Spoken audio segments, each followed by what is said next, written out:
แดงๆนี่จะไปมันจะไหวไหมเนี่ยค่อยๆไปนะมันไปยากนะกระโดดมันกบเลยจะเนี่ยเออเออเออไปแล้วนอนอยู่ต้นไม้นี่แหละ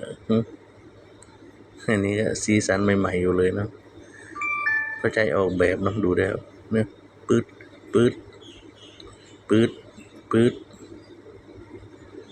ปื๊ดปื๊ดปื๊ดปื๊ดเอาลงมาโดนต้นไม้อีกแล้วนี่ฮะเอาโอ้ยเขามีความสุขกันเนาะพวกเราเนี่ยอะไรกันมันเอาติดต้นไม้ถึงจะไปเอาติดต้นไม้ยังไม่อยู่เอาจะเร่งไปไหนอีกเร่งให้มันลุกขึ้นเหรอโอ้เอาไปแม่งแบบนอนนี่แหละเอานอนไปเลยนอนแล้วยังไปได้ดูดิ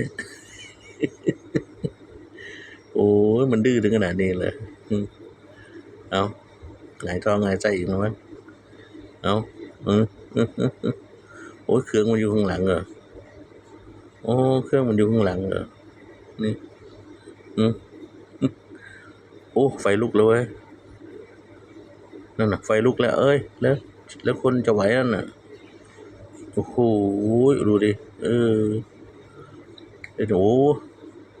รถปิกอัพอะไรวะนู่นสูงกว่ารถบัสอีกอะไรเนี่ยมันจะไปไหวไหมนู่นหักแล้วกระโดดลงมาก็หักเลยของไม่ดีกันอย่างนี้นะฮะเอาของดีไหมไม่ดีก็หงายท้องไปกระจกก็เปิดแล้วจะเนี่ยเอาอันนี้อะไรโอ้